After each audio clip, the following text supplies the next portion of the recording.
All right. Well, we're going to go ahead and dive in then. So, welcome everyone. My name is Russ Van Natta. I'm the Vice President of Business Development here at Creative Works. And with us today is David Wallace, the CEO and founder of Turfway Solutions. And David, we brought you in today. One, you are a well known force within the industry with a very proven track record of putting together viable business concepts that are more than just businesses. They are opportunities, there are things that bring people together, creating this environment. When people are getting into this industry, sometimes they think, oh, well, I'm entrepreneurial and I'm tired of working for this person. And so I want to start working for myself. And really don't necessarily know some of the finer nuances of what it takes to launch into this and do it really well. And especially in the environment that as our industry has grown and progressed, it becomes more mission critical, one, to have a really sound business plan, but also have a phenomenal product and a guest experience. And so we are so excited to have you here today to be able to share those insights. We have a litany of things that we will dive through and plenty of cool reference pictures that we'll be bringing in. So I hope everyone has come in with the intention to learn and be excited about that. David, give us a quick background on you and Turfway, and then we'll kind of dive into some of these initial questions and kind of a high-level overview. Awesome.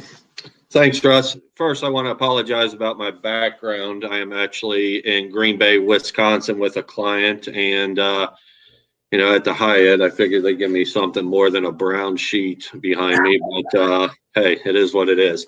My name's Dave Wallace. I've been in the industry for 27 years. I graduated from University of Kentucky.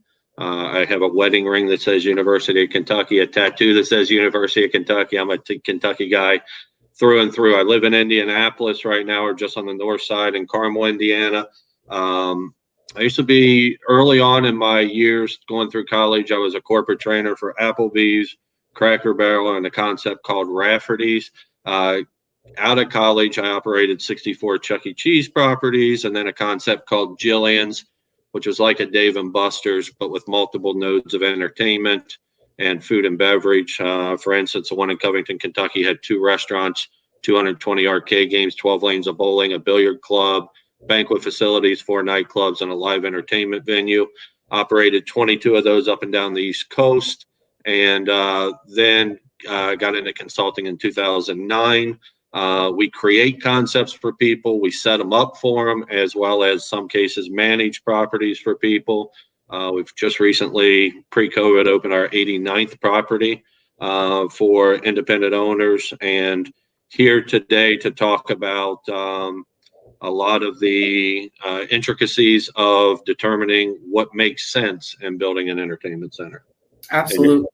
Absolutely. Well, so I would say your bona fides are just sort of established at this point then, based on that resume. So, well, what's interesting, Russ, is we learned to, we failed 1,000 times because we were before the industry really took off on someone else's dime, fortunately. And now we have a lot of best practices behind us and learned a lot as we move through. We don't have all the answers, but I can at least paint a pretty good picture for you. That's fantastic. Well, and so today, as we're coming together, we're going to be looking at, kind of starting off with deep diving into determining the right type and area and mix for your center. We'll be talking about hidden costs in opening a new center that you need to be wary of, looking at timelines, so looking at the concept, vision to doors open and what to expect with that, and then getting into best practices with operations, and then also looking at modernizing your brands to meet today's target audience. And so with those kind of key points in mind, let's start with the deep dive into determining the right type of center, the right area, and the right mix for what you're trying to put together in a concept. It's a great point. A lot of people, have the misconception that they can just come to a market, there's nothing there, throw a bunch of stuff in a building, and off you go.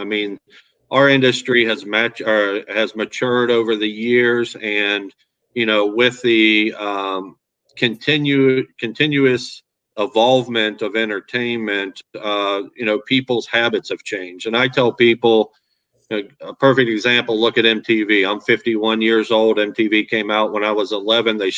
At midnight, they stuck a flag in the ground and it turned to snow.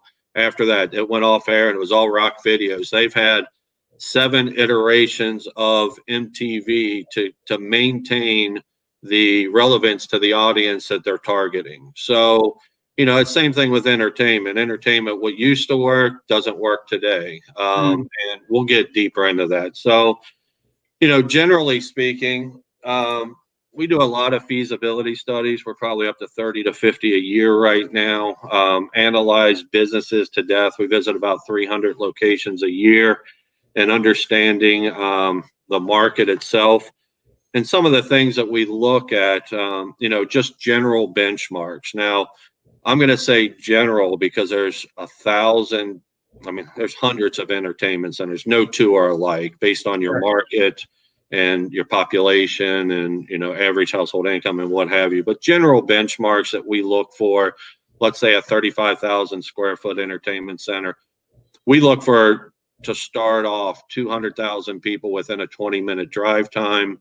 Average household income of about $65,000 with the mortgage or lease payments at 15% or less. That's going to show us a good disposable income. And then your targeted age target that your targeted age that you're building for, you want about 10% of the population. Okay. Now, why that's critical is because we've determined, looking at our numbers, you'll do 3 to 5% of that targeted age for birthday parties if you're operating your facility correctly. So if I have 200,000 people, 10% of the population, 20,000, 3 to 5%, 600 to 1,000 parties a week. For a kids entertainment center, that represents about 50% of your traffic, and the other 50% is walk-in. So, of course, these are all very general bullet points. And what's really important is understanding who you want to target first. Right. The key that, when I talk to people, I say there's 4 groups that play. You got 0 to 9, preteens, teens, and adults. And they don't play very well in the sandbox together. Yeah, there can be sub-targets, but you have to pick a target. And why that's important, let's say you're a mom and you have a 17, 12, and 5-year-old child. Well, the 5-year-old, they're excited about the Chuck E. Cheese world. Well, the 12-year-old and 17-year-old isn't.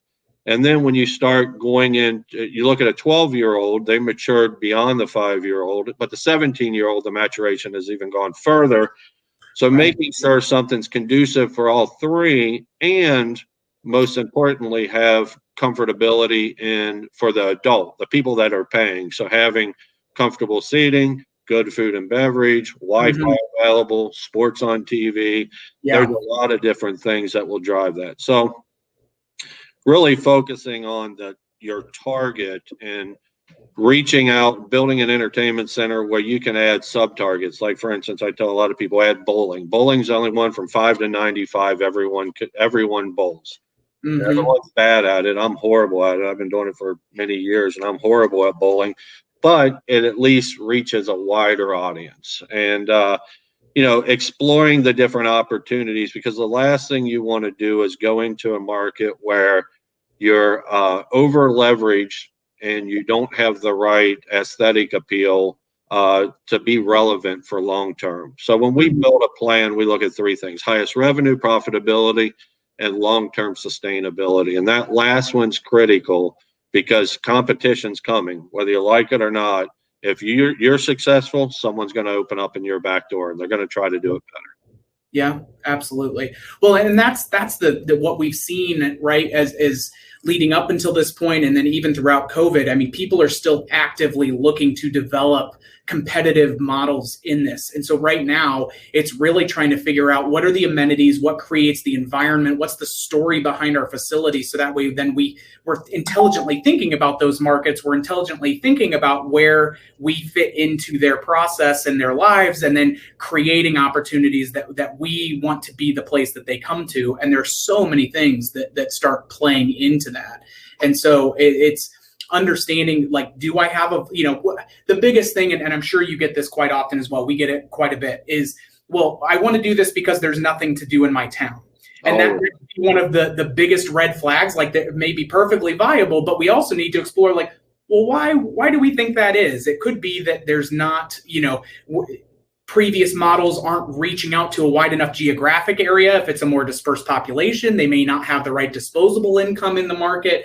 And so starting to get a true handle on what are the dynamics of these groups and the people that I'm trying to serve. So that way I'm building a business model around that. And I actually have an audience that then also has money to come and spend time in my facility.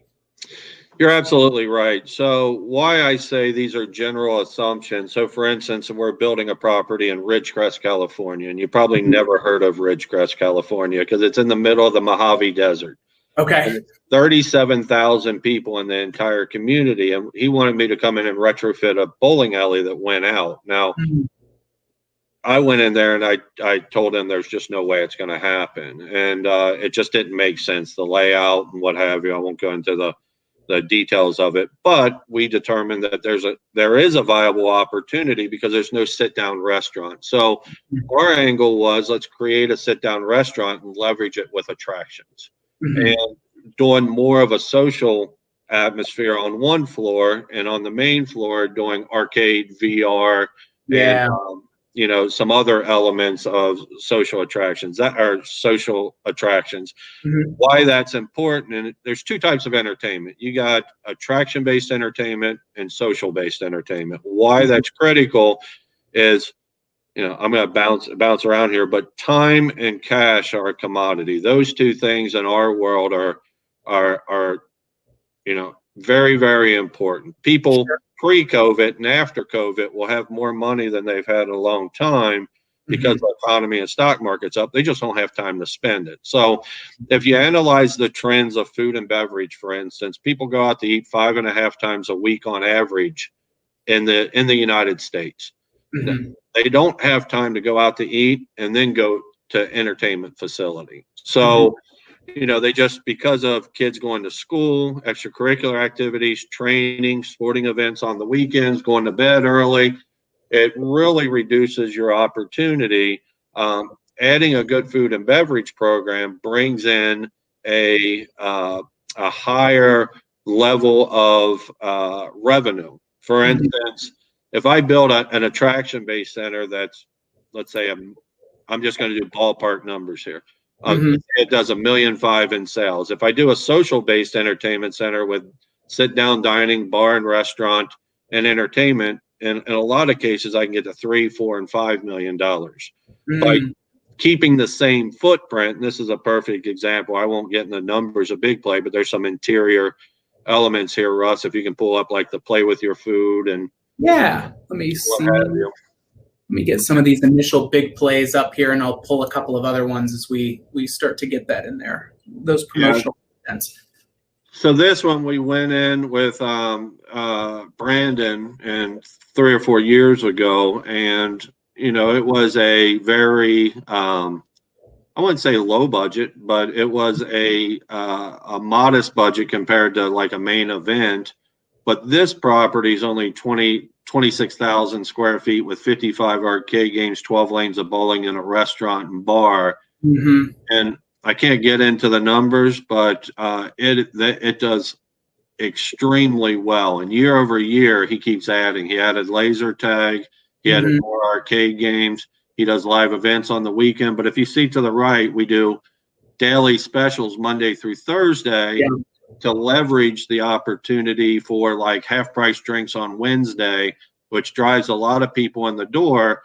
And then they eat, drink, or they eat and play while they're there. So, well, that's that synergy that you get by bringing those two models together, right? Like where you're looking at the convenience of time, right? That's a commodity. People don't want to run errands for their entertainment. And so by having, and one thing that you've always stressed too is if you're going to doing food and beverage the right way is only a little bit, like it's not exponentially more expensive than doing the Snack Shack approach and things like that to deliver good quality food and beverage. But you do put more into, filling out the environment and creating the aesthetics of that. But again, that's creating the destination for that.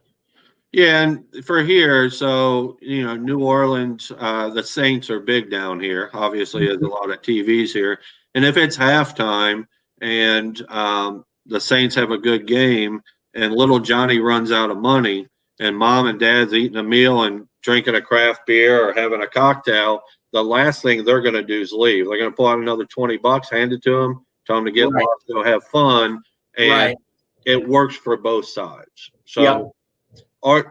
Now, again, entertainment is fluid, and there's a lot of different types. The best entertainment is that we've seen over the years is targeting 33% food, 33% alcohol, and 33% attractions. Okay. And why that's critical is it's Fortune 500 companies will come there, small businesses will come there. It creates a social atmosphere. And I can do corporate events, diversification of food, beverage, and entertainment fits well with corporate events, social events, and, a family coming in there for the wider audience. Right.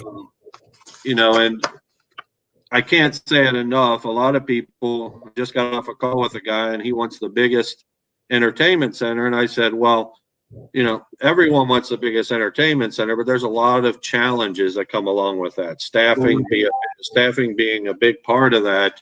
But the bigger you are, the more challenges you're going to have. Start smaller, and you can always grow into your shoes down the road, but have an environment where you can create a soul within your facility. Same thing with like the bar. I got a director of bar service. She happens to be my wife, her, Russ. But we don't just throw a bar in a facility. We have specialty cocktails. We got different promotions. We got different things that will drive people there. One thing that we have over everyone else is I can leverage one against the other. So we do something called Play with Your Food. And there's I've got a picture of that coming up for you. Yeah. I'm sure everyone on here has had it. Dave and Buster's calls it eat and play, I think, or what have you. But imagine this: say a kid's meal is $8.99, and it's a pick an entree, pick a side, pick a drink for $8.99. $10 game card, it goes to $14.99. $20 game card, it goes to $21.99. This is for the adults. But on a kid's meal, if I can get it down to $21.99, mom comes in, sees a kid's meal for $1.99. If I buy a $20 game card, that $20 game card cost to you, if you set up your game room correctly, maximum value will be 15% or $3 for a $20 game card. Kids meal costs $1.25. So for $4.25, I'm selling a $22 transaction for a $4.25. So a huge profitability to the bottom line. Absolutely. So I just threw this up here, and I'll pull some additional ones up as we go. But I mean, this is that little piece where, again, it's when we can make these things, we can get compounded results by having these two things operate in tandem with each other, for sure. Correct. Yeah. Yeah, and having the right attractions too. So there's three types of food service. You got snack bar, quick casual, where you walk up and order like a Panera and they bring it out to you, and you got full service. When I look at the numbers, and we pull a lot of numbers every week and analyze them to death. If I can do, so to speak, 500,000 in a snack bar and birthday parties, if I go to quick casual, I can usually get close to doubling that. If I go to full service, I can usually double that number. So depending on where you are, it is critical in understanding that. Staff implications obviously are going to play a big part of that. We opened Kids World in Thousand Oaks, and they started out at 2015. They started out at $11 an hour as a minimum wage, but no kid walking through the door wanted to make minimum. So you're already at $13.50 as your starting wage. Well, you can't have a lot of servers at $13.50. But in Middle America, I can go $2.13 an hour. And I can have all kinds of staff and 11 steps of service wherever I'm at, whether it's on the bowling lanes. We like putting bars and restaurants in the middle of the game rooms. We like having restaurants as well as an anchor, and drive a lot of revenue that way. So, and that shows also when you're looking at additional like groups and things like that, you not only need to have this set for the family environment, but you also need to take a look at the other businesses that you could cater to and make part of your business plan. And so the environment that you can create for team building and create kind of a sophisticated atmosphere where business professionals will come to do team building, or whether it's churches coming to do youth camps, or again, or the families, but that needs to be a substantial part where this needs to feel they need to get the impression of value in everything that you're doing across the board with that. You're absolutely right. So when I've gone to quite a few properties, we do things called health checkups where we go in and analyze their business and do best practices and put them on a different path if they're struggling in different environments. And a lot of times I go into properties and they say, well, here's our group packages, and they discount it by 50% right out of the gate. They don't have anyone specialized in saying, what's your budget? Let me get you to this point. And if you can get to this point, wow, this is a big wow factor. But if I can get you here, spend a little bit more, you're going to be the talk of the town for your business. So, you got to be careful so you don't trip over dollars to pick up pennies. Staff labor is critical. And having the right people on the bus is essential. When we build a property, we have an event sales manager and a birthday coordinator in our facility. Both, one of them's driving, and it doesn't matter what type of business it is. I mean, obviously their salary will be indicative of if it's a kid's place to a full blown place, but we pay them well on commission and base salary. The birthday coordinator as well as event sales manager. For instance, generally speaking here, our event sales managers will start out at $55,000 to $65,000 a year and 2% commission. They start 12 weeks out, and then after three months, they go down to $45,000 and 4% commission. After 3 more months, they go down to $40,000 and 7% commission. Our goal is to sell $1 million in corporate events. We charge an 18% service charge, so it covers the cost of that person. But if they sell $1 million, that's $70,000 they can take on top of their $40,000. They make $110,000 a year. But they brought you $1 million in corporate events with a typical bottom line profitability of 70%. Well, and I love that inverted sliding scale that you create, because that's one of the things, right? Especially in a sales position, is you want them to be able to be comfortable so they can be focused on doing the right solution selling for what's needed. But you also need a little bit of that balance of carrot and stick. So that way, over time, as they're getting their pipeline set and they're getting their feet under them, you're then shifting that and putting more of that incentive on them still staying active and hungry and getting out into the market and getting after it. And so I love that idea. That's a great way to manage costs and still then know, okay, well, based on these performance goals that we would have for you, my total cost of having you do this is X amount. But I know that I'm well exceeding that from a revenue, as opposed to, well, we'll hire a general manager, we'll hire a birthday party person, we'll hire this, and then kind of doing that set it and forget it mentality, right? Because that's where I think some of those costs can then sneak up, and all of a sudden your balance sheet starts to get a little sideways where you're like, what happened here? And you're operating on more fixed costs models as opposed to looking at, again, those right layering of incentives when it comes to compensation for certain positions. And you got to be very careful too, because when you set up your business, you operate, or owners own, operators operate, salespeople sell. If you start intertwining that, then it becomes very dangerous. If I have my operators trying to sell, then they're not operating. And operational efficiencies are critical in a brand. So, when we get to my booth later, I'll pull up my Monday.com. There's 700 different points of discussion just to get your business open. Sure. And a lot of people don't realize how critical every one of those are, because your brand is what people think of you, not what you think of your brand. And if you're not 100% set from day one, then you're always playing catch up, and that gets very, very challenging for yourself. Well, and that I love your point of operators operate own, it's if you all of a sudden have, because sometimes you'll get this thing where it's like, oh, well, we want one person that's doing birthday parties and well, they're just our event salesperson. So they're doing birthday parties and corporate outreach. The traction that you're actually going to get from that person is like 35 to 40%. It's not half because of the external, the padding that goes into doing one of those jobs well. And so if you're building your revenue projections and what this needs to be in order to be sustainable, and we know that we have these people based on doing a feasibility study of here's our density, here's what they have to spend, all of that, why isn't that clicking? Well, it's because you're trying to have a Swiss Army knife when you really need more specialized tools for those certain roles, for sure.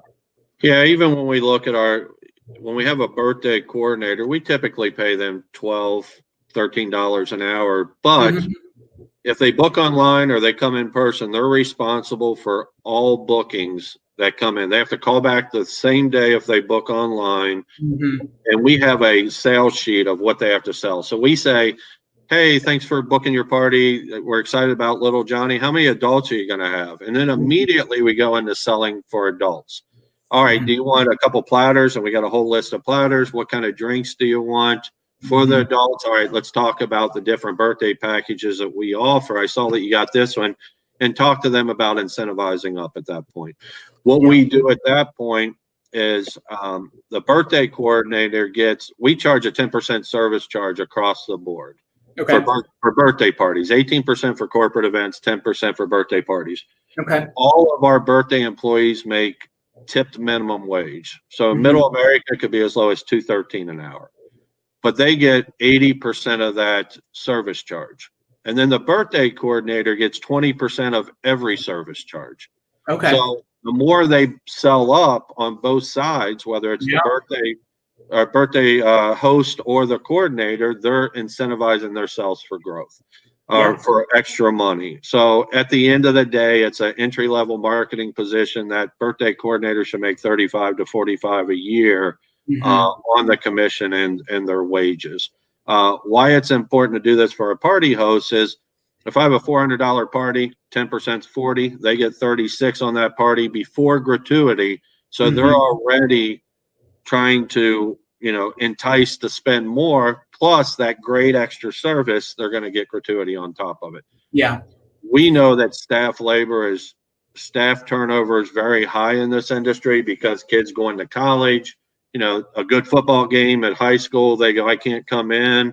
I mean, there's a lot of reasons why turnover is high. This incentivizes them to stay longer and to be on your team. Well, and that's one of the most mission critical things that, especially within our industry, is, and for those that are new to it, is there is a high turnover rate when it comes to staff. And so if you're structuring your compensation to incentivize and minimize that down, one, we all know that it's just so expensive to onboard new employees. But two, when we're in an environment like family entertainment and location-based entertainment venues, when you're working with high school and college and just those young adults, it's a constant changeover. And so you typically have to have a much larger staff, just to make sure, because there is going to be prom, there is going to be homecoming, there's going to be football games or wrestling matches or any of that stuff, that just you need a deep bench to be able to pull from. But then you also need to be able to have that structure to where they're getting that compensation from their performance to a certain extent. So that way they're also incentivized where they feel, instead of it just being that minimum wage, because again, by adding on those service fees, by adding on those incentives, all of a sudden, it's not just coming out of your bottom line. So you're still protecting the true profit margins of the business. So that way you can continue to pay the note on, like when you're doing the full facility build out, when you're doing a nice food and beverage center, like all of those things, all of a sudden you're not getting sideways because staffing has then, kind of taken over any margin that you had. And so I love that. As we're looking at, again, determining that right mix and what's going on with all of that before we move on to kind of hidden costs in opening a new center, and I think we touched on a couple of those, but what are some of the things? So one, you have to get a feasibility study. I mean, you have to understand what you're getting into. You then also have to be intelligent on evaluating properties of, okay, are you accessible from, a major thoroughfare? Do you have visibility? What kind of local ordinances do they have on the signage that you can put on your building so that way you can have your building work for you? The facility that I worked in high school, Laser Flash, shout out to my Laser Flash people that are on this call. We had a thing where Laser Flash, like, it was on the side of the building, but it was in this quasi business park kind of area. It was close to the main thoroughfare in Carmel, which is a very dense suburban area. But because of the local ordinances, we couldn't have an additional sign that actually faced towards the main thoroughfare. So our signage on the front of the building faced in the wrong direction. And so it's little things like that that you then have to take into account of, like, is this the right location? Do I have restrictions that are going to keep this, long term be a pain in my side? Or is there another location that would be better suited based on what I can make happen? And then you get into the MEPs and all of that stuff of, like, is this a new build? Is it an existing facility? I mean, right. There's quite a bit of heavy lifting that you have to have into account as you're evaluating properties and things before you're even going into the bank to look at what you can get. I mean, you're having to show a very detailed plan of action and thought process across all of these variables. Like you said, 700 points of mission critical things. I mean, that is a NASA checklist, but it's that kind of the questions that we don't ask are often the ones that are the most expensive. And so I think that what are some of the other things then in that line? So, we get our feasibility study, we hone in on a couple of locations, we've got our business plan together, and we're looking at that. When we're looking at tailoring these, and we talked about the balance of food and beverage, what the thought that sometimes comes across is like, well, I want to be all things to all people, and then you end up being special to no one. What are some of the discussions that you have on tailoring some of those attraction mixes based on the demographics? Are there things like, let's say I'm opening up a facility and I want to have this tailored more towards young adults with disposable income. Let's say I'm in, an Ohio suburb. I'm outside of kind of one of the major banking, depots where we've got a lot of Chase employees, young families getting their start. Like, we've got all of that stuff and it's looking good. What are things that you're seeing as far as choices within the attraction mix and the food and beverage that are definite, like, go this way, this is going to be something that kind of bites you in the butt versus, a soft play inflatables type market that you're only going to have, those 4 to 9 year olds, and that's going to be the primary thing. And then you're just creating ambiance while the parents wait for them. So walk me through some of those kind of decision trees that you have to pick through as you're helping a client understand what they want their vision to be.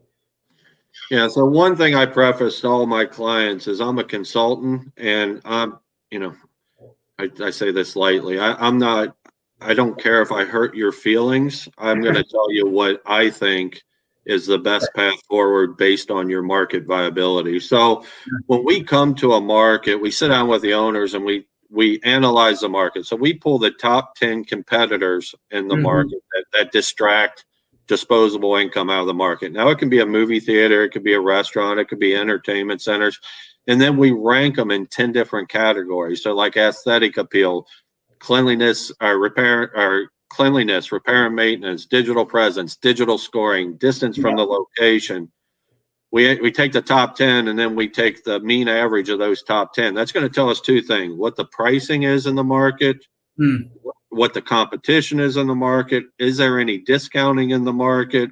If you think that you're going to build something right next to someone else, but you're going to get better service, just throw that out. That's not the case. I mean, we would all like to say that, but we all get into a bind in some cases and manage our way out of it. That's why we're called managers. So also understand, like you said, traffic patterns are critical. A location has higher rent for a reason. If I take an entertainment's destination based, I'll give you that. But being in an A location, you don't have to spend near as much money on marketing. So we typically build in a 3 to 5% marketing budget against your revenue. But if I'm in an A location and people are driving by you every day with high traffic counts, then that area might cost more in rent, but the opportunity that you're spending in marketing combined to your rent there could be more than what you would pay in an A location. Mm-hmm. The other critical aspect is owning versus leasing, because owning, I mean, if you don't have money to own, that's understandable. We won't get into lease negotiations on this call right now, but you know, that's critical as well, because if I own the building, my building increases in value, my note's a lot lower because I can get an SBA 504 that's amortized over 25 years versus an SBA 7A that's only amortized over 10 years, and I'm paying leasing on, or paying a lease rate on top of my FF&E and soft costs. So all of these things need to be worked out in conjunction with what you're saying. When we start looking at attractions, you know, there's so, if you can pull up Little Elm. I know, Kenneth, you're probably on this call. Do you have Little Elm there? Yeah, I'll pull that up. You run into it and I'll get it. Okay, one thing that we realized, the new iteration of entertainment's what we're calling social houses. They're starting to show up in a lot of places. This is targeting millennials and families alike. Kids will play during the day, but the appeal is set up for the millennials and late night play, because at the end of the day, you know, if you're not open during the day and you're not open late at night, you're still paying rent for that space that's not being used. Mm-hmm. So kids places can work. You just got to truncate your hours and make sure that you're targeting your audience. A lot of people get into the marketing and they start marketing to groups that aren't within their audience, and it's, you know, it's throwing mud on a wall and hoping that it sticks. You're spending way too much time on that versus focusing on all your energies to capture as many people as you can in that market for that age range. Gotcha. So when we did Little Elm and Steubenville, Ohio. Let me pull up Steubenville. I've got that ready for you. So here, I'll share that for you. Here you go.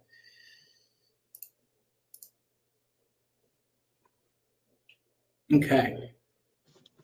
So this is Steubenville, Ohio. As you can see, this is going into a mall, and it has an indoor-outdoor presence. There's cornhole outside. There's bocce outside. There's seating outside. What we realized in most places in Middle America, from May through September, our business goes down quite considerably. A lot of people think it's going to be different. In some cases it is. If you go down to Miami and there's a lot of day camps and they're looking for something to do because it's hot, you get a lot more traffic there. But you're competing against, here you're competing against ballparks opening, water parks opening, zoos opening, people naturally wanting to be outdoor. So what we do here is we're creating an environment. There's a bar that sits just inside the door there, creating an environment for people to mill outside and capturing food and beverage on the outside during that downturn from May to September. So this is proving very well. On one property, you know, we are on a 2-hour wait with 200 seats outside just for outside. So, you know, there's a lot of synergy in this build, as well as, you know, the different social gaming and really targeting that audience. And millennials, you said it time and time again in every event you have, Russ, is millennials are looking for experiences. Sure. You know, that's not necessarily the money. It's how can we have that experience and how can that translate for you into dollars? And then if they have families, they can go into the arcade. They can go and do, you know, bumper cars, laser tag, some of the other elements. If you go back one there. Sure. This is There's a lot going on when you first glance at it from just a plan standpoint, but it shows what you like. I mean, not everybody's going to have the mega, you know, collaboration or anything. What's the overall square footage on this facility? This one's about 60,000 square feet. So, you know, we have, if you look to the left, there's split lanes of bowling. There's axe throwing in the middle, and there's a bar in the middle as well, right behind there. That's on an elevated platform. So behind that, before you get to the stairs, we put some seating behind that so people can wait their turn to bowl. No, go to the right there. Yeah, right over there. Oh, right here. Yeah. And then we put 9 holes of putt-putt. Amusement products are putting that in. We have a hollow gate in here. We have 100 arcade games. and we have event space along the bottom, all the way along the bottom, 3 different places, and then the restaurant up in the top right corner with a bar, and then the social games outside. Yeah. So really creating a soul in there with a high food and beverage impact, and leveraging that against the games to create packages, a 2-hour play, a 3-hour play, a lot of different opportunities within the confines of here. At each bar, we put TVs flanked back to back at the bars, and a lot of audiovisual presence throughout the building to make sure that even if Ohio State's playing, this is the place to come for a sporting event as well. Sure, absolutely. I'll pull up some of those other pictures of just the presence of TVs and what you need. There needs to be a lot of meat on that bone. So again, as you have people that are ready to take a break from one of the other profit centers, they can come, but they can still just relax and hang out. The more time that they're relaxing and hanging out, the higher their per capita revenue is going, and all of that. And so creating that environment where they can it's what Starbucks did, right? Where it's like all this, create an opportunity where they can just come and be. We're going to see a lot more engagement from them while they're there. Yeah, and we've opened up a lot of kids' places too. And if anyone gets time, Google Fun Dimension in Florida, and we had 12,000 square feet there, and they're a multi-million-dollar business. And we went vertical, so we put 2,500 square feet of event space on the second floor. Nice. And we had a small kitchen. We have beer and wine in there, and it has laser tag and XD theater, VR, arcade games. This is big play here. Yeah. But it still has, enough ambiance for the parents. Now, Miami's its own animal. They do $1,500 on average a birthday party. No one's really going to do that. And they sell $10 Prosecco glasses of wine, as a special. No one can do that. But just the diversification, what they do here is they do a 2 or 3 hour window. They have retail prices, but you can do an unlimited play for 2 hours, unlimited play for 3 hours. And then they have some outdoor elements as well. So you can add that on too. And they're getting up to $50 for an unlimited play. So the parents can sit, socialize. We have rice bowls with chimichurri, skirt steak, and a lot of different food opportunities and some draft beers and wine. So the parents will sit there in their environment. I think we have a picture of the dining room. No, nope. I've got a couple. I didn't leave those different ones, but I'll pull up some additional food and beverage ones as well. Yeah, this is Red Stick Social. Red Stick Social won Boutique Bowling Alley of the Year. Gary Smith is probably on here. He's with US Design Labs. They designed the facility for us. Very, very cool. There's a picture of the outdoor there with the lights that you showed a few minutes ago. But really, I think this goal is to really understand that there's so many different types of entertainment that are out there. Make sure that you are drilling down on the ambiance for the age that you want, and always backfill it with food and beverage. I can tell you, 7 years ago, food and beverage wasn't a thing. Everyone thought I was crazy. Now, I grew up with food and beverage and entertainment my entire life, but now it's almost a have to be, because people don't have time to go out to eat and then go be entertained. So intertwining those together is critical in today's world. Absolutely. Well, so let's take a little bit at the look at some of the hidden costs that go into opening a new center. So as we're putting all these elements together, let's kind of hit. You sent me a punch list of some really critical things that you guys always try to make sure you touch on pre-opening hidden costs. Yep. Let's walk through that a little bit as well, because again, we talked about what you need to have in these environments and in order to have it tailored to the right piece. But again, we want to make sure from the business side that we're looking at this, and those hidden costs are just nasty if you're not thinking about them. So walk me through some of those typical hidden costs that you would see that folks aren't cognizant of if they're doing this on their own. Yeah, and before I get to that, there's some critical elements you need to understand. You need to have an architect. Your architect's going to have a mechanical, electrical, and plumbing architect, environmental maybe, structural maybe, civil engineer, all under the architectural. Then you need an interior designer. If you just throw everything in a room and don't have a soul, then you're gonna run into some trouble. Yeah. Why I say that is because a lot of people go in with a low entry point, and then they go in and people see success, and then they're going to build something right next door to you with more perfume and take you out pretty quickly. So make sure that you have a good ambiance when you get there. And then you're going to have FF&E, which is furniture, fixtures, and equipment. And then you're going to have soft cost. And all of these are built into a development pro forma that says, here's what my cost is going to be. Looking at this is 10 Man Social, and this is an interior design done by Paradigm Design. This is obviously a social house, and I don't know if you have that outdoor picture. I do, yeah. Let me back up to that. I was just going to bring up some B-roll while you were going through as far as aesthetic and everything, but yeah. Gotcha. Let's see. So, and understanding the overall cost, I mean, interior design is critical, and having someone on board is critical. Again, you got Paradigm Design, you got a lot of architectural firms out there. I think Shane LeBeth from Cornerstone's on here. US Design Labs is on here. So there's a lot of good opportunities to work with these groups to get a really good look. Looking at your overall hitting cost that people don't realize is you have to build something in for pre-opening training.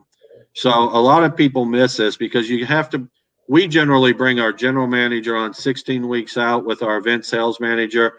If I need an assistant general manager, 14 weeks out, my operations people, 8 weeks out, because they're unpacking everything, washing everything, making sure that they understand the brand before training starts. And because the day you open, you need to be 100% confident in your brand.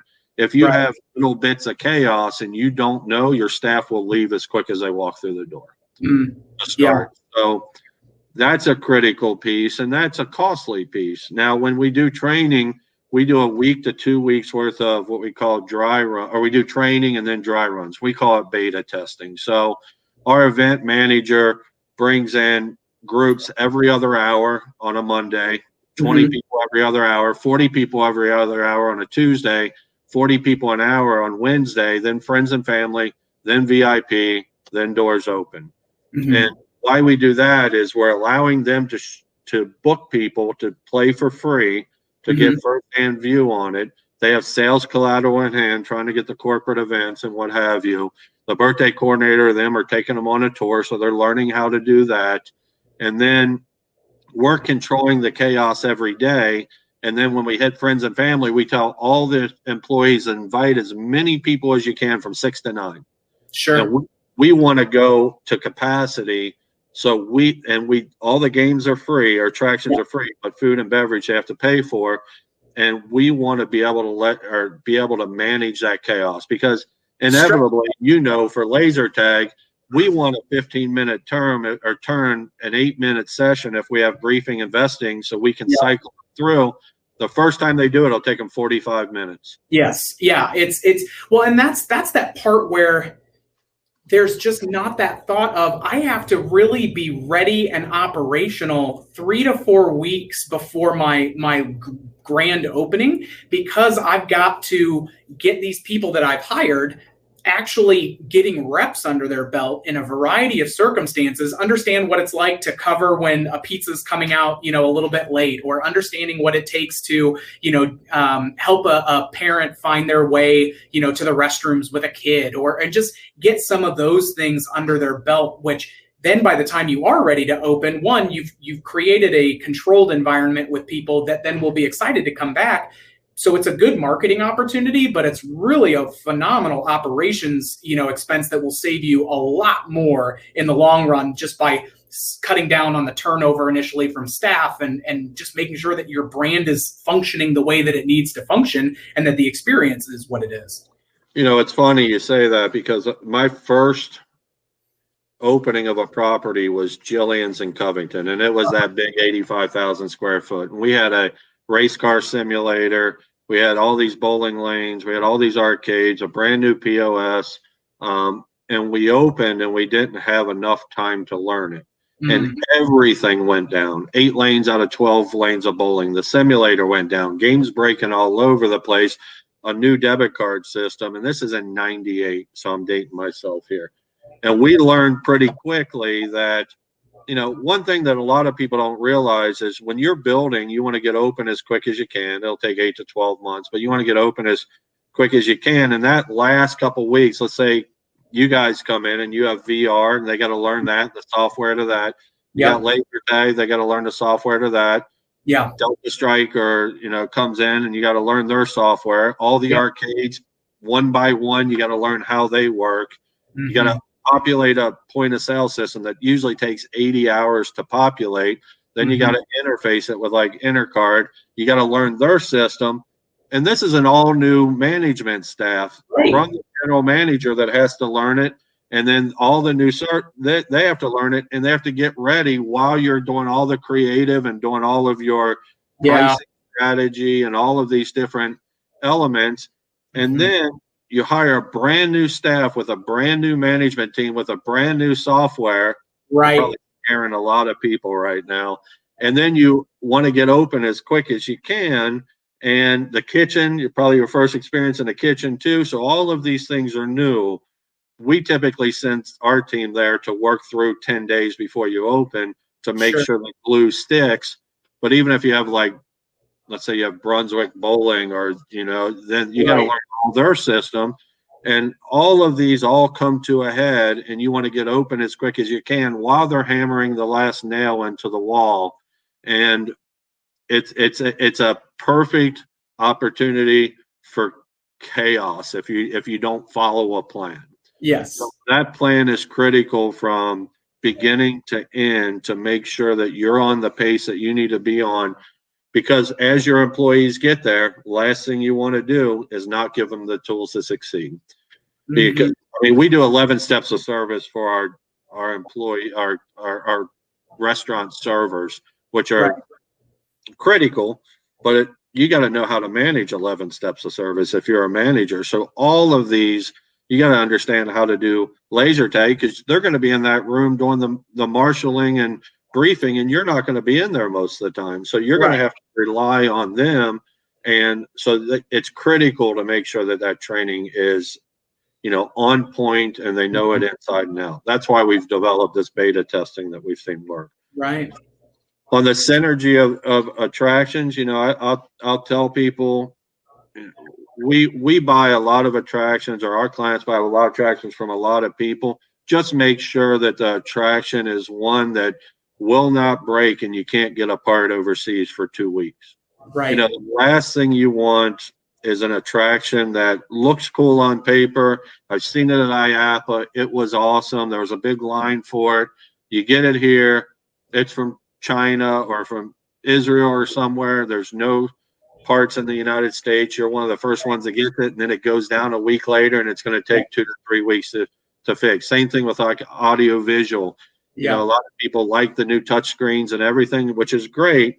But if it goes down, you're going to pay someone $35,000 to go in and research it, because that company went out of business, and you're going to have to research it, and now you're going to put it together with bubble gum. It becomes a pretty big challenge. Yeah. Well, and the other thing too is looking at who are my hourly people that need training, but then who are my you know, salaried or consistent people, like a tech who can then go and troubleshoot and is savvy to be able to work through if the touch screens go down, or if the pin setters need, you know, attention, or any of those things. I mean, you know, it's nice to think, oh, well, I've got a general contracting business, I can figure it out. But it's like, but you're going to be doing other things in there, and you should not be spinning all of those plates yourself. You're there to kind of flex and be able to move resources here and there as you need to in order to get the right people.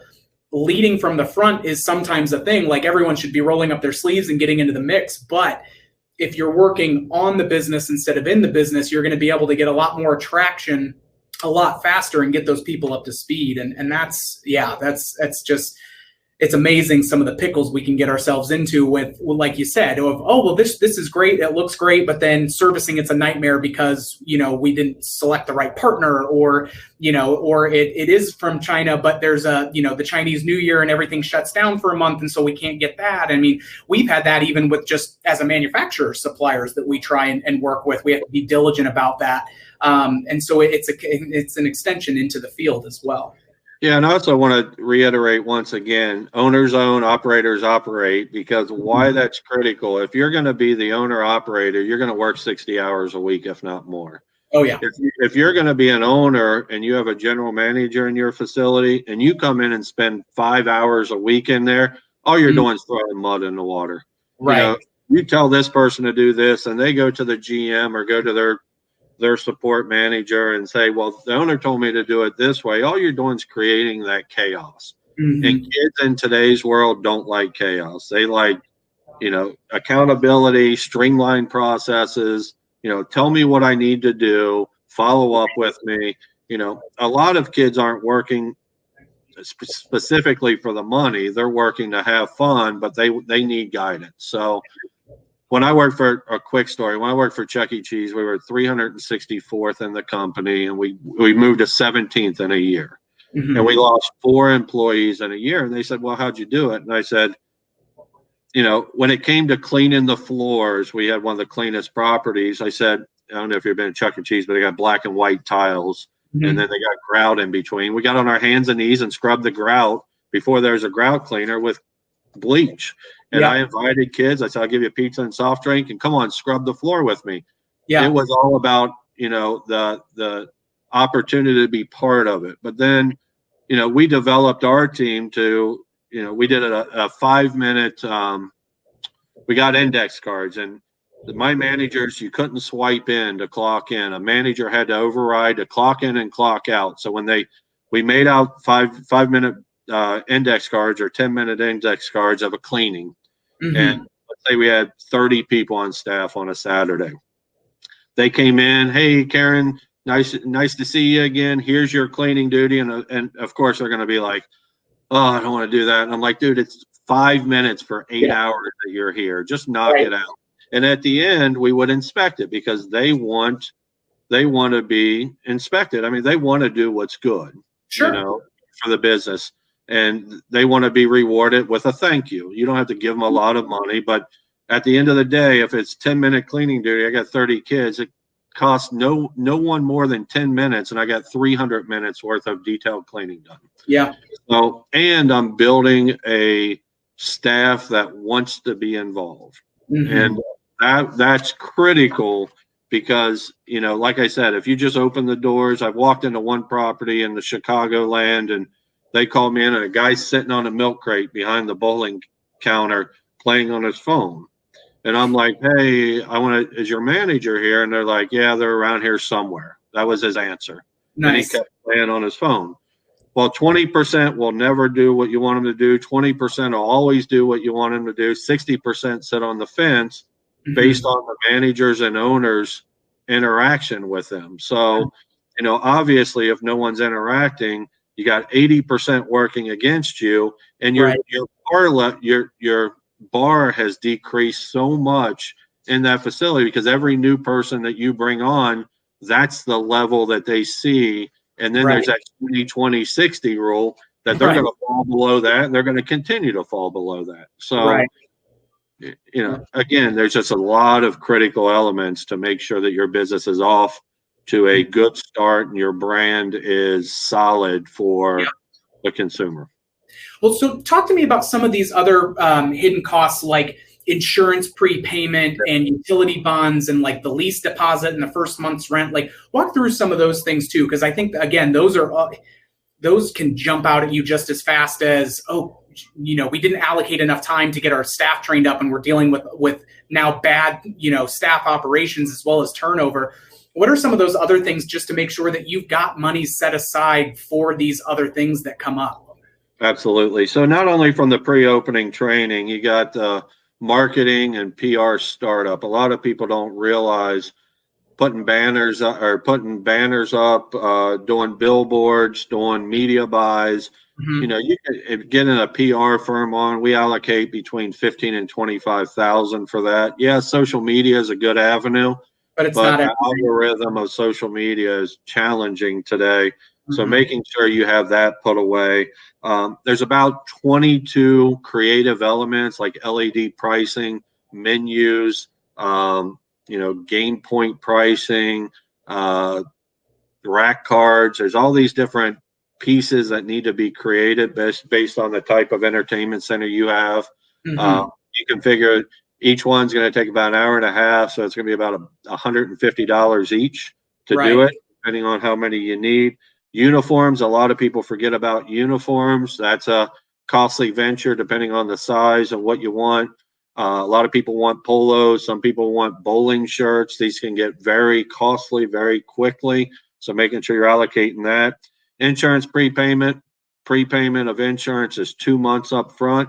Generally, 35,000 square foot entertainment center. Again, generally, market's different. It's going to cost you about 35,000 a year. So divide that by 12. 2 months are going to be up front. Utilities, if you're first time in the business, sometime you have to pay a utility deposit or a bond. You have to buy a bond for utilities. So that's going to be an extra expense. Your lease deposit, you're going to, generally speaking, 1 month deposit, 1 month up front. We ask for 9 months free, but you still got to pay for that to sign the lease. Decor, some people want, you know, Creative Works is great at creating 3D, you know, decor within your building to create that wow factor. Make sure you budget for that. Banquet party setup. So if you're going to do birthday parties, balloons, Schaefer's, plateware, glassware, all of that, depending on if you're going to be a kid's place or an adult place, make sure you have that. Audio visual, a lot of people miss this. If I have, for instance, that one from Steubenville, it'll cost about 450,000 for the audio visual for that. You're right, because they're doing quite a heavy presence throughout the facility with that. Yeah. If you're just doing a kid's place, even if you're putting TVs up, get a reputable company to do it. But the pull wires just to run it's $125 an hour, just to pull wires. So well, you mean you're just going to Best Buy and doing the DIY route? Yeah, I wouldn't. I mean, you know, I would tell you your best bet's use someone that knows what they're doing. You can hang a couple TVs yourself, and you can have DirecTV run cable to it if it's only going to be a few TVs. Yeah. Make sure you budget that accordingly too. DirecTV, the national account's going to run you up to $2,500 a month, depending if you have the different packages like NFL package, NCAA package, and what have you. Sure. The kitchen cost, if you're going to have a kitchen, having a ventless kitchen.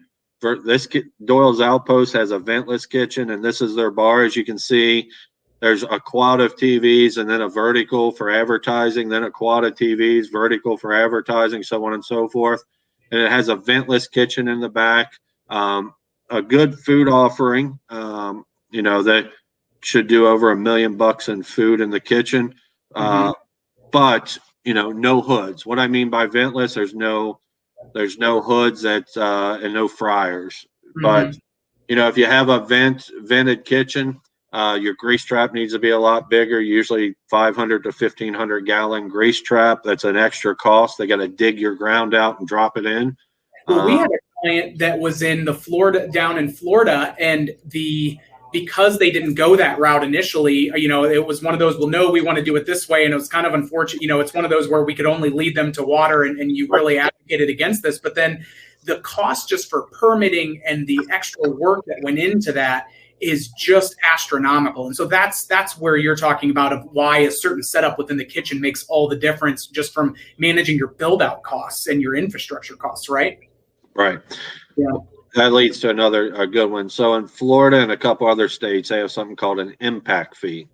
So what that means is they're impacting the fire and police services. So one property, it snuck up on us, and we didn't know this, and it was $400,000 just for the impact fee. And then to connect the water, it was another $87,000. Yeah. So a lot of these things you really need to flush out to make sure that you're not, and we'll do all of our due diligence when we build your plan, but making sure that these costs just don't sneak up, because 400,000, it was 3.2 million build.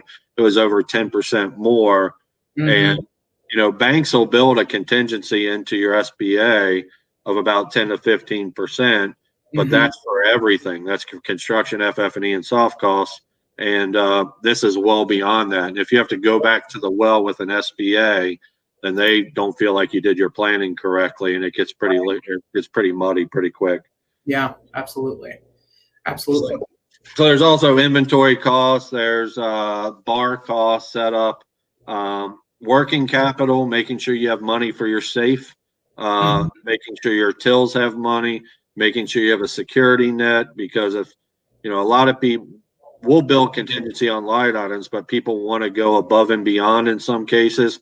And like I had one group that wanted to bring in rocks from Italy for their outside of their building, and I'm like, no one really cares about where these rocks came from, but that's what he wanted to do, and it costs a lot more money. So making sure that you have money set aside for that. So there's a lot more. I won't get into all of them, but there's a lot more, but that's a general sum of the big ones that'll sneak up on you. Well, and that's like a good exercise that I recommend sometimes that folks do is go into a smaller non-national chain and just start looking at all the stuff that's in there. And then realizing like, oh, okay, well obviously those things cost and all of that. Then you go and look at some of like the Dave & Buster's and the other elements and just start looking at just outlets and TV counts and like small acts, because again, when these things are done right, they're present, but they're subtle and they reinforce the overall piece. And they make a big difference on then what you can charge and what you can do. So again, like you mentioned earlier, don't be penny wise and pound foolish. It makes sense to invest in these things, but it is an investment. And so you can't just throw everything into one hopper. You've got to make sure that you're planning strategically so that way you have funds that will cover all of those bases. And be cautious of overspending too. So for instance, if you look at Dave & Buster's, they don't have one light in their ceiling. They have some decorative lights coming down, but a lot of people, I've gone into one property and we cut out $250,000 worth of lighting that wasn't needed. And the ambiance is the glow of the LED games and the the decorative lighting that's in there, and having music. So for instance, our vision is we do a 4-foot, 2-foot rule. So I should be able to, every game has what's called a track mode. So we put 1 out of every 4 games on a track mode. That's when you hear it, no one's playing it, it's attracting you to it, but it's set at a lower volume. And we have music in that room that's loud enough that I can sing to. You don't want to hear me sing, but I can sing to that music so I can hear it clearly over a track mode. So creating that ambiance. And then after 9 o'clock, lights go down, or as it gets darker earlier on, lights come down, music goes up. So we're appealing to the audiences that are out at that time. So by 11 o'clock, it becomes more of a nightclub feel where the lights are down, music's up, music changes to top 40, and it really changes the environment to attract a wider net over the audience and capture that late night revenues as well. Absolutely. So Lee Lawson just submitted a question, and it is, what is a realistic time frame for a brand new facility to go from doors open to a well-oiled machine? And what are the biggest obstacles you'll face the minute those doors open? And that's a perfect segue into kind of this next evaluation of what some of the timelines at looking at getting your doors open. So let's kind of take a walk through that at 30,000 feet at least, and We've done a little bit here with some pre-opening things and whatnot, but let's start from, sometimes, we have some places that will call us and say, yep, I'm looking at properties and I want to be open in 4 months. And I'll say, well, that's very ambitious. And if you pull that off, you will be on the Mount Rushmore of clients that have been able to pull that off, because there's less than 4 that I've seen do it. Walk us through that conceptual and just how we get to doors open, and then from doors open into kind of getting into our groove. All right, so I'll take it from my world perspective. Sure. So if someone engages us, we travel to the location and then we'll deliver the plan within 10 days. Okay. So when you get your plan, then you go into funding. And we work with a lot of funding institutions as well, but funding can take, you generally go after, if you need funding, an SBA 504 or SBA 7A. 504 is real estate based, up to 25-year amortization. A 7A is 10 years, and it's typically for FF&E and soft cost on a leased property. Why I say that is, if I'm building ground up, architecture will take 3 to 4 months. If I'm doing a retrofit, it'll take 10 to 12, or I'm sorry, 3 to 4 months, and a retrofit, it'll take 10 to 12 weeks. Okay. And that's if you have everything lined up. So I've had clients that say, I'm going to hire this architect, I'm going to hire this mechanical, I'm going to hire this electrical, this plumbing engineer, this civil engineer.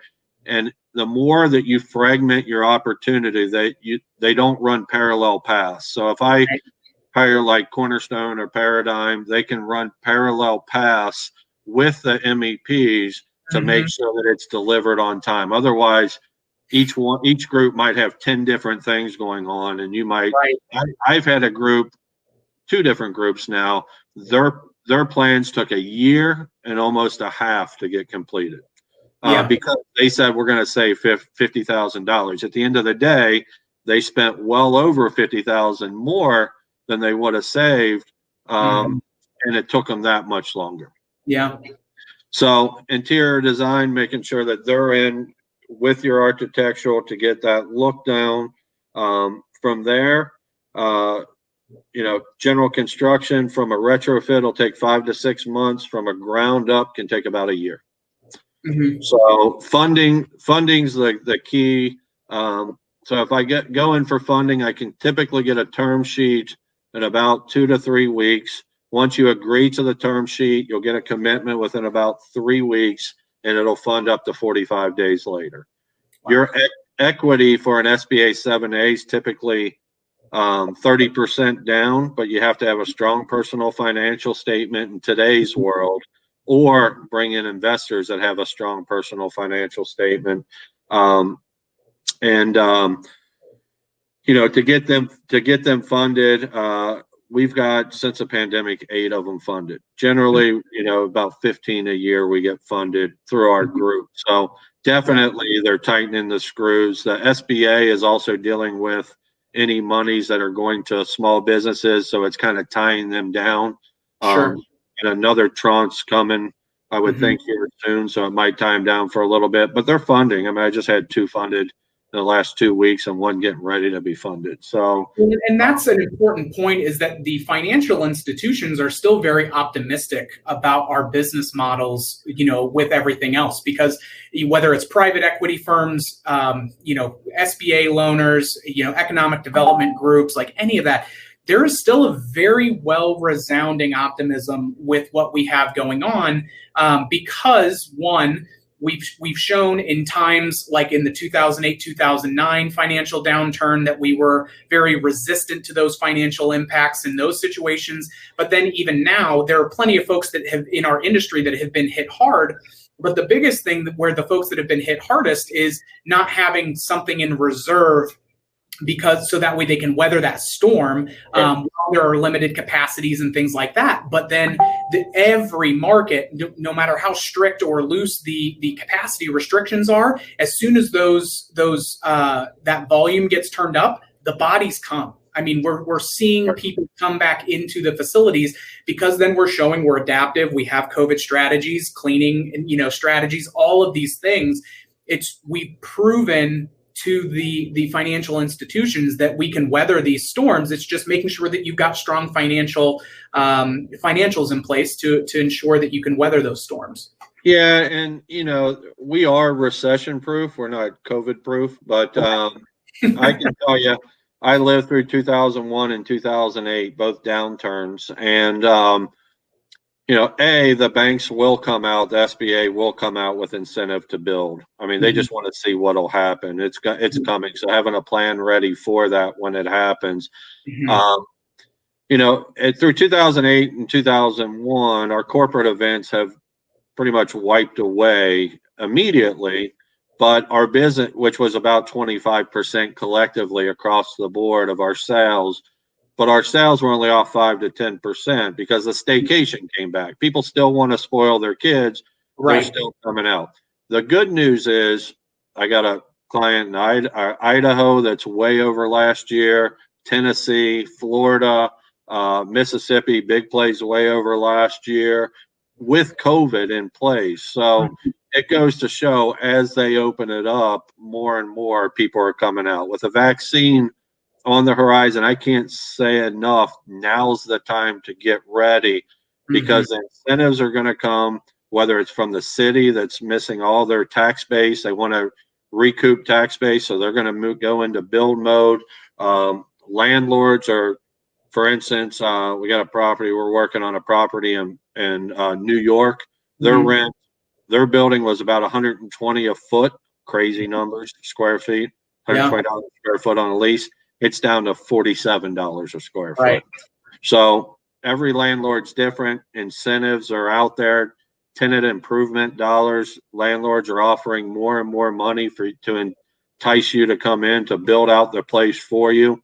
We got one property where the city's building the entire building, soup to nuts, and all they're looking for is to recoup that build cost in a lease payment over 10 years.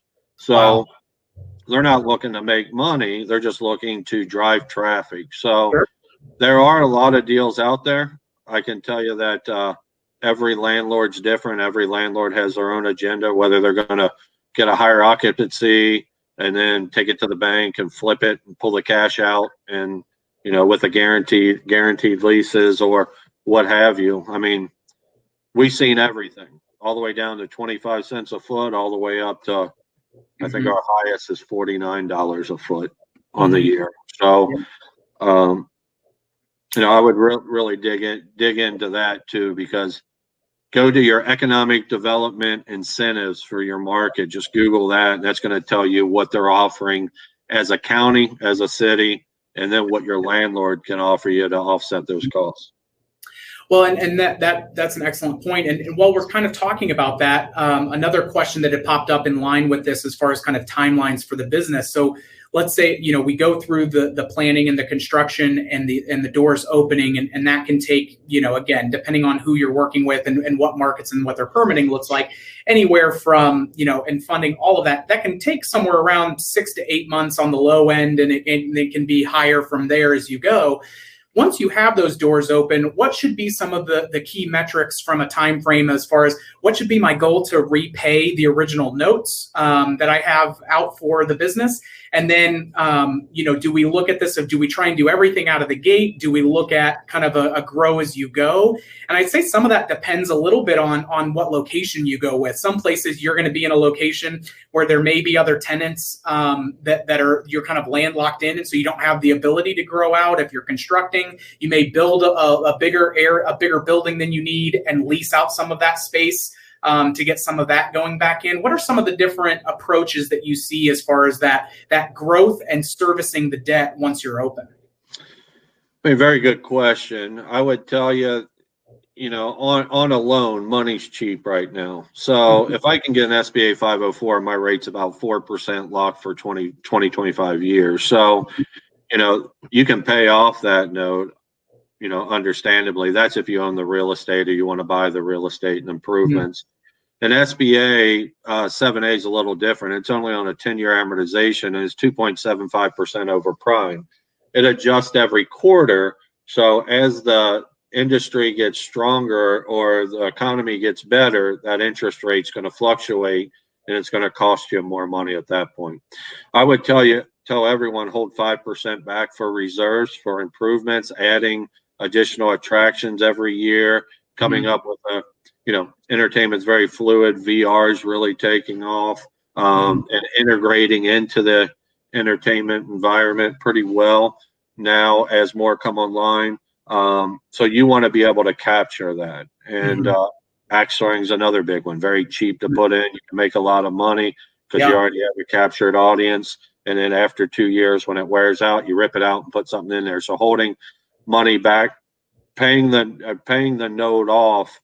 I mean, I would put money in reserve, have 100 or 200,000 in reserve, and then just pay yourself and pay that note on a timely basis. If the interest rate goes up on a 7A, then I'd pay it down because it's on principal and interest. On your size, a good size is 25 to 35,000 square feet to start, but it really depends on your attraction. So bowling runs 110 feet by 11.5 feet per pair of lanes with no post obstructions. Laser tag can be anywhere from 3,500 square feet as a attraction within an FEC with a second level of 800 square feet to 5,000 square feet or 6,000 square feet if it's your anchor attraction. Arcade games are 65 square feet per attraction with ADA compliance. VR, Hologates, 400 square feet. I mean, all of these things are determining of your square footage. The key is making sure that you have enough space for them to mill around, sit down. Because if you throw a bunch of stuff in a room and you don't have enough space for, grandma that brings the kids can't sit down. Now you're in a situation where they're going to get up and leave pretty quickly. So you want to be able to capitalize on every square footage of that building and making sure that people are socially engaging and buying food and beverage and have opportunity to spend. A pay to play is very hard when they walk in the door. For instance, we went to Stratosphere in Eldersburg, Maryland. I don't know if you're on here or not, but they came in, they were open for 5 years. And give you a quick story here. And they couldn't get over a certain benchmark. So we went in and said, okay, he really liked the trampoline industry. It was a traditional trampoline. I said, let's keep the dodgeball courts. Let's add VR, XD theater, 8 lanes of bowling, arcade, and restaurant in the same square footage. And the number should prove out to be 3 times his revenue. And having the food and beverage was good for COVID because he could sell food to go. But that also allowed them to spend more money while they were there versus just paying at the front door, letting their kids jump while mom plays on the phone. It gave them other avenues for opportunity. Yeah. So if you pull up Stratosphere Social, you'll notice that when we did the demographics, we realized the population increased in general, but that target 10 to 14-year-old, even though the population increased, that 10 to 14-year-old decreased as a percentage. And then competitors came in. So we circled a 20-mile ring around his business. But then within 20 miles from the competitors, there was intersection of that 20-mile ring, which now people have to decide, do I want to go here or here? So it was naturally pulling people away on top of his population going down. So we had to build something to cast a wider net for a bigger audience. Gotcha. Apologies, Dave. I'm trying to get that up here. I'll see if I can get it to cooperate with me on the screen share, but we can keep moving and grooving. Yeah. So, when you build your property, make sure you don't have to make sure that you have opportunity to grow, but it's good to have opportunity to grow into spaces. If you're landlocked, you're landlocked. You have to build a whole nother business somewhere else. And to build a whole nother business, you got to go through the same expenses. If I can bust out a wall because someone closed down and my business is viable enough, I can move into that space. Or if I build a 50,000 square foot shell, open up 35,000 to start, and then grow into that space as your brand becomes more relevant to the market. Well, and I'll pull this sample FEC plan up where, okay, this is our, kind of phase 1 where we can start with, a smaller amount. but then be able to, have opportunities to expand out into if there are other tenant opportunities that come up, or, and so there are a couple of different ways that you can do that. And some of that is whether it's this, or whether it's the location that we had that we were talking about in Steubenville, where the Ohio Social. So, we look at this piece and it's like you'd mentioned here, like axe throwing. That is something where that you'll have your main staples that you will have for a much longer period over the lifetime of this facility. And even those will get renovated and updated after a certain period of time. But then you have other attractions like an axe throwing, where you can still have good primacy in the space, but it's a low point of entry as far as cost is concerned to do that. And then if something else that's really fun and exciting and new, and so at 3 years after you open, or 5 years after you open, or whatever that makes sense, you have a couple of those nodes within the ecosystem that you can then swap out and update with something that's newer. And so again, you want to make sure, yes, Nick, like you guys are talking about, having some negative space to socialize is key. So keeping those social areas, and not, your time and your square footage are your two most valuable assets when you're putting this business together. But you can almost go too far sometimes of trying to put too much in, where it's sacrificing the ability for people to relax in the space and do some of that. And so there's metrics, but being able to then have, oh, great, after, we've been open and successful for 10 years and we've been putting away, we've done small, incremental things year over year to stay fresh, whether it's an airway lanes where they always have some new attraction that they add in their indoors or outdoors each year, just to have a little mini relaunch. Other folks doing that kind of 1, 3, and 5 year plan, where they're spacing that out every couple of years. You need to just think of, well, there are things that haven't been invented yet that I'm going to need to be able to start putting into this mix eventually. And so if I see that I'm going to be landlocked here for a long time, and I've got like a Kohl's next to me and, and something else, and those are not likely to go anywhere in some time, as opposed to, oh, well, we've got this place, but it's a nail salon and a pet food store and a couple of other things that they, I can eventually expand into those. You need to evaluate those as far as what you're going to be able to grow into, whether it's within a limited space or you have other spaces you can take over. Yeah, one of the things that, if you can go back to the other slide with the Lucky Putt. Oh, sure. So I can tell you I'm sold on Lucky Putt. So give you an idea for, this property, we're putting Lucky Putt in quite a few places next year, just because, I'll try to do a sales pitch for you here, Russ. Well, you're checking the mail, brother. I appreciate you. Yeah. So for corporate events, you don't have to go in a sequential order here. You can go wave your putter in front of the LED screen, and then you play the game, and then it's timed out. So you get bonus points based on your time getting it in the hole. So it's moving people through, and they're very unique holes that you've never seen before. I'm sure at some point he can share those with you if you ask, but it fits perfect for, putting a cocktail table next to it, walking around with a beer and a putter, doing corporate events, because each hole's different. And then up on top there, it's duck pin bowling. That is a unique shorter lane bowling that ties in very well. So this would be more of a bar-centric type entertainment center. And then we also have cornhole down in the right corner, and then some outdoor yard games, and then a small restaurant, and then a bar that feeds both sides. So, a very 15,000 square feet can go very far here. Just make sure you have enough seating capacity or milling about capacity, because the more attractions you put in there, the less space you have for people, and that can work against you as well.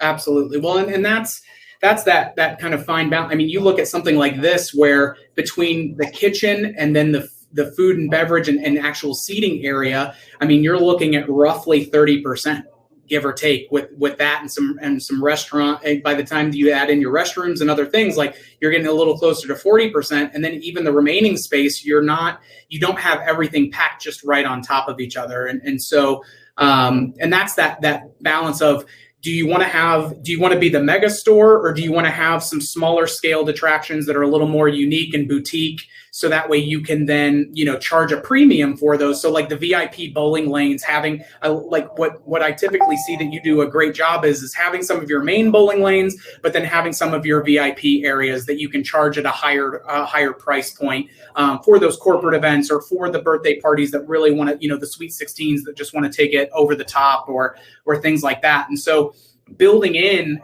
some of those special next level offerings, because that fear of missing out or that desire to, kind of have a different experience, I've been there a couple of times, but I definitely want to come back and do the VIP setup just because that looks to be really stellar.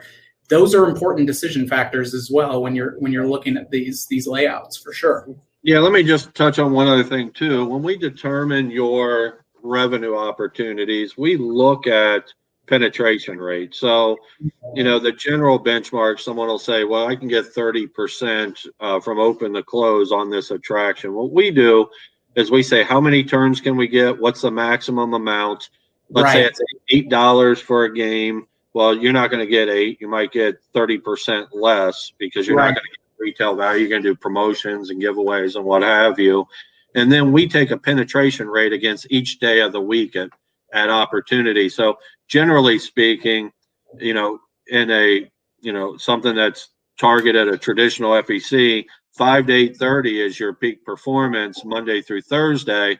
And now I'm going to say, what's my maximum opportunity? And then my percentage against that maximum opportunity is going to give me a better opportunity when I look, or give me a better understanding of the numbers. When I look at dining, I say, what's my average food and beverage? How many opportunities can I get based on a penetration rate, based on the seating of those day or in that day? So that's going to paint a picture of whether it's corporate events, social events, birthday parties. Here's my penetration rates, and it's going to show me maximum opportunity when I put it all together. And numbers don't lie. Can you do better? Yes. Can you do less? Maybe. If you follow the plan, it's more scientific now than it's ever been, as long as you follow the plan. And that's going to determine your overall opportunity. I've gone into some places and we put numbers together, and 3 times last year this year I said they just can't connect. And I'd rather because when we do a study, pay me half up front on the back end. Don't pay me the back end. You spend enough money. I can't get the numbers to connect what you want to do. So we either need to reinvent your plan, or we're going to walk away and not put you in bankruptcy because you had a great idea that can't prove out on paper. Right. Yeah, absolutely.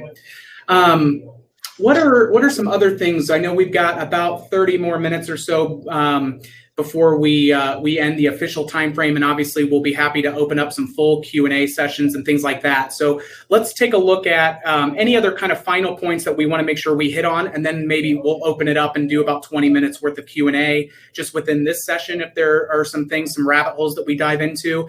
And then at 3 o'clock, we've extended the event so that way if folks want to pop over to the booths and things like that, then they can, and they can chat with you directly within that, as well as the Creative Works booth. So that way we can help divide and conquer on additional answers that may be a little bit more project specific. But anything else that you want to hit on before I come and kind of pull some of these other questions that we haven't gotten to on the chat? Yeah, I mean, the one thing that so when we get to the booth, I'll break down a plan and kind of take you through how we develop a plan. So that'll give you some visual insight anyway. What do you want to talk about? Best practices and operations. I think that there's some critical points there too. I think when we build a brand, so when someone calls us, we do what we call a core review. So we go in and analyze a business, and I would suggest you guys do this with open eyes on yourself. Understanding not only the numbers, but how do you get to those numbers? So when we hire a general manager or we interview a general manager, if he says, I'm great at numbers, that's a red flag to us, because we say, well, how did you get to those numbers? Because you might be able to deliver good numbers, but if your sales are dropping because you don't have the right staff in place, you're not clean, your games are broken, all of those are critical points. So I would suggest everyone on here that owns a business do we call it 10-second snapshot. So walk in the front door, run your hand along the glass, look at your glass, run your hand along the edges, look at all the pictures hanging up, look at, is there someone greeting you at the front door? Then move in and do another 10-second snapshot, a visual, because entertainment's is very sensorial. It's all about energy. Yes. And the look, the smell, the taste. I mean, everything is critical when it comes to entertainment. On a burger, you know, if I have a mold on a burger, then it could really tank a restaurant. If a game button doesn't work, you know, and it's a fire button on a game, and that game doesn't work, you're never going to know it. So setting up plans to really attack your business every day and really analyze it once a month through a 10-second snapshot and give yourself a critical review. So we have all of we have our tech manager play every game every single day. And even though that's a tedious operation, if that button doesn't work on 5 games, or that light's out, or the sensor on a shooting game's off, all of that's mold on a cheese or mold on a burger bun. Yeah. So make it, and you know, they're all critical elements. Greeting someone at the front door. If you have a big place and you don't have a greeter at the front door going, "Hey, my name's Susie. Are you here for an event or just to have fun?" Now you're, "Oh, I'm here to have fun." All right, well, let me tell you what you do. Here's some great promotions we have going on. We have play with your food in the dining room. We have some combination packages. Here's our promotion. Or I'm here for an event. Great. Let me get your event host up here. They'll take you to your room. So making sure that they're getting from the very beginning, they're getting that interaction, and now don't bury them behind a counter. So on our busy days, we actually have a greeter for parties at the front door. And all of our party hosts have to come to the front door to greet the mom 10 minutes before. The room has to be set up, and they have to, the birthday coordinator's there as well, but they have to take them and say, here's the process of our birthday party, and making sure that they're hitting on all those critical points, including suggestive selling. Staff and management interaction is critical. I mean, our offices are 10 by 10 for a reason. We don't want managers in the office. Yeah, we'll give them a laptop. They can come sit out and do their inventories or do whatever they need to do out in the public. But putting a manager in the office, some properties even have a lockout so you can't get in the office at certain times. Right. You know, your management needs to interact with your staff, and it's critical because your staff employees will play the wrong way if your managers aren't there. So they'll just disappear. They'll go mingle somewhere else. They'll be chatting about what's coming up on this weekend. So making sure they're on the floor. Cleanliness, you guys know COVID's real, and cleanliness, it's going to go away, but people are going to have a critical eye on cleanliness. And all women on here will tell you the same thing. If the bathroom's dirty, the kitchen's dirty, I don't want to eat here. Yeah. So making sure that you have a plan against cleaning and maintaining all aspects of your business. Checklists are great, but checklists are only good if you're following up. You know, checklist outside of that on a clipboard, if you're not following up with it, I'm sure every one of us walked into a bathroom that has a checklist on it and it hasn't been filled out on since Tuesday and it's Saturday. Yeah. So it makes you look incompetent. You expect that's one of the biggest things, is you can have these things in place, but if you're not auditing that they're actually getting executed, that last 20% of any of those tasks can just be, you know, those small little fractional pieces add up, and then all of a sudden you've got a very different impression on a guest, just because it's like, well, you know, it's okay. I mean, it just all of a sudden can just shift what their mentality is when they're in your space. Yeah, let me touch one thing too on food and beverage, making sure your food is unique. And I mean, 80% of your food, there's 4 items that are going to be your top sellers. That's pizzas, burgers, wings, and tenders. It's what kind of vessel you're putting them in, how you display your food is what's going to resonate with your audience. Is it worth $5 or $12? And that's critical. If you think you're just going to buy something from Sysco, throw it in a fryer, put it on a paper plate and send it out, you're going to get $4 for it at a 50% cost. But I can get, if I put it together right, I can get $12 for a burger. The burger costs me $3.20 to put out there, serve it on a wood board or some kind of unique vessel. Now the look or the vision of that offering is just as good as the taste. If I serve it on a paper plate and it tastes the same, you're not going to get the money you think you're going to get, or you're going to get a complaint. The other last thing I would say is a lot of people like to charge what we call a sin charge. Well, if you have beer in a building, if you have beer in an entertainment center, we can charge more. Just remember your brand. They'll remember that next time they come back. If I'm charging $8 for a beer and I can get it for $5 everywhere else, that's what we call a sin tax. It doesn't work in your favor long term. You will lose people pretty quickly that way. Yeah, absolutely. Well, let us hit on a couple of these last questions that are hanging out, and then there were a number of other ones that I think will be great once we get into the booth. You get in there and kind of walk through a plan, and some of those things, those will get directly addressed. So how much of a percentage should be dedicated for non-game area from Bill D? So Bill, that's a little bit more of an open-ended question, but let's talk a little bit about just allocation of space, what for the different core kind of functionalities when you're looking at it. So let's say we find a 30,000 or a 35,000 square foot facility, Dave, like roughly at 30,000 feet. What should we be doing from an allocation for offices and bathrooms and kind of kitchen area? And then what should we be doing for some of the general spaces? And then how much should we be keeping for attractions?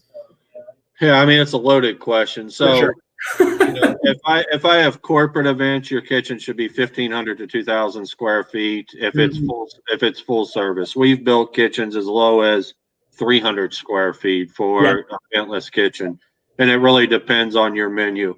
A bar, it really depends on your size, and if you're serving a bar, I like a 30-foot bar that I can have a good visual presence on, or a square bar in the middle of a room. And that's usually 30 feet by 22 feet if I have a center island. A dining area is usually about 2,500 square feet.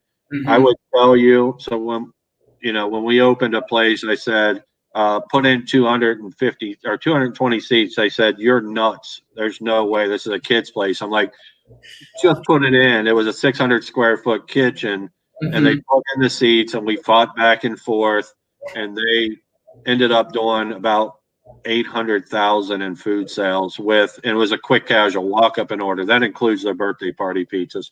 So they did about 800,000. Having a comfortable environment is critical for people to eat. A lot of people want to have a quiet area for adults. Don't do it. It doesn't make money, and it's a myth that a lot of people will hang out there. It just doesn't happen. Birthday parties, the rooms need to be about 350 square feet per room. We like to do only a few rooms and an open space next to it. Yeah, absolutely. I would heartily agree with that. I mean, it gives you so much more flexibility to adjust to different group sizes, or when you don't have a lot of groups in, that's a one where sometimes people get a little bit nitpicky on it, but I could not agree with you more on that point. Well, entertainment's about energy, so I'd rather the kids be in the middle of in the energy itself. So having rows of picnic tables and then having colored balloons at the end. So if some mom comes in and says, or kids come in, I'm here for Johnny's party. Oh, look, it's on the green balloon table, and they can walk right over there if no one's escorting them over there. And then the rooms that you have, this is Fun Dimensions restaurant. It's a very small restaurant, but it does phenomenal numbers.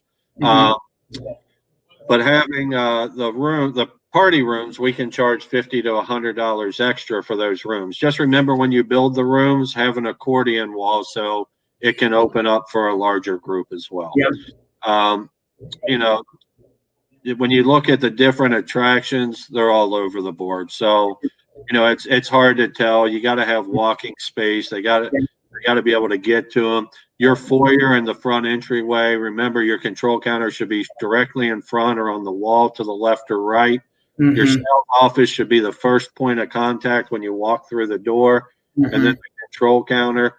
You need to have a pretty large entry because you got parties coming and going all the time. And if you're in a Hispanic area, make your event or make your party rooms much bigger, because generally speaking, in Middle America, it's for every one kid, it's a half an adult that shows up. For every one kid, it's two adults if it's a Hispanic party. Gotcha. So a lot bigger rooms that you're going to need. And then a lot of them want piñatas and creating a very, very dense environment with cleaning. Yeah, absolutely. Absolutely. Yeah, that was super loaded question. So I know you and I laugh when we ask those questions a little bit, just because it will always give the, well, it depends, kind of piece. But I think the big thing is just that, it's going to come down to looking at what's your throughput and capacity for the attractions themselves. What's your throughput and capacity then that you can do with the different food and beverage spaces and the other open spaces, leaving breathing room for those kinds of things. Because again, when your Tuesdays and Wednesdays and Thursdays afternoons, you're going to be light, right? I mean, you're going to need to centralize points of labor and things so you can flex out. But your Fridays and Saturdays and Sundays, you're going to be at that 90+% capacity, and so you will use every square foot that you have. And so some of it is not necessarily like, oh, I want to do an X amount of square feet for my total facility. Really, it's what are my demographics? What do I need to be able to make in order for this to be viable? So don't necessarily fall in love with a location and then figure out how to square peg and round hole that. Look and see how much space you're going to need to have a viable option to offer the experiences based on what's in the market. Is really critical. So last couple of questions, and then I'll turn us over to the booths and everything, Dave, and I'll let you dive into some of those things. So would you recommend any training softwares for employees? So do you have any, is that something that you guys just ended up developing yourself? It's kind of hard to find like restauranttraining.com or something like that that's really going to pull off something. It really needs to be a little bit more of who's, which parts of the business are you trying to train on and things like that. But yeah, we do an orientation guide. We create an orientation guide that's like 35 pages long. It's been through our lawyers, making sure everything's covered on a legal basis. And then, all the operational paperwork is depending on what kind of software you have. So some of it can be Excel sheets, some of it can be software driven. On training, we like one-on-one training. And we have training manuals with different days worth of tests as we go through it, but it's really indicative to who you want to be in the market. From a full service, 11 steps of service to a quick casual and bussers and runners. And, there's just so many different pieces of the puzzle. It really comes down to what you're willing to spend to what you're going to get. Sure. Training videos are good to a certain degree, but if they're not paying attention, then I'd rather have sign-off sheets every day. We build a training set. So we have a director of training at a lot of properties, and then we have trainers per department, and then they have people underneath them, and then they have sign-offs that they have to follow, and then that goes to the director of training for final sign-off as well. I love it. Any experience with golf simulators like Topgolf Suites? Dolores, I can kind of give you some things offline about that. That's another, it depends. High tourist traffic areas or mall locations that have a lot of additional inherent foot traffic coming to them would work well. But again, some of that's also going to depend on whether or not you're putting that near a food and beverage area. So that way you can have that kind of bar experience like what a Topgolf does. There are some clients that we have that love Topgolf simulators. There are others that it doesn't quite work financially for them based on the rev share that you have to do. And it also depends on kind of the local nuance of the golf market. The goal of those golf suite simulators is that you don't have to be a golfer to enjoy them. But so that your hardcore golf enthusiasts, they may have a harder time separating themselves out from that experience. You've got others that are just enthusiasts and like to be able to kick back and relax. So some of it will be your market, how you promote it, and where you put it in the facility in order to see if it's going to really resonate well within your facility. And let me piggyback that real quick. Yeah. Remember that people want comfort, and if they see a simulator there and it's not on or doesn't have a track mode or no one's operating it, the chances of it getting play is going to be a lot less. Yeah.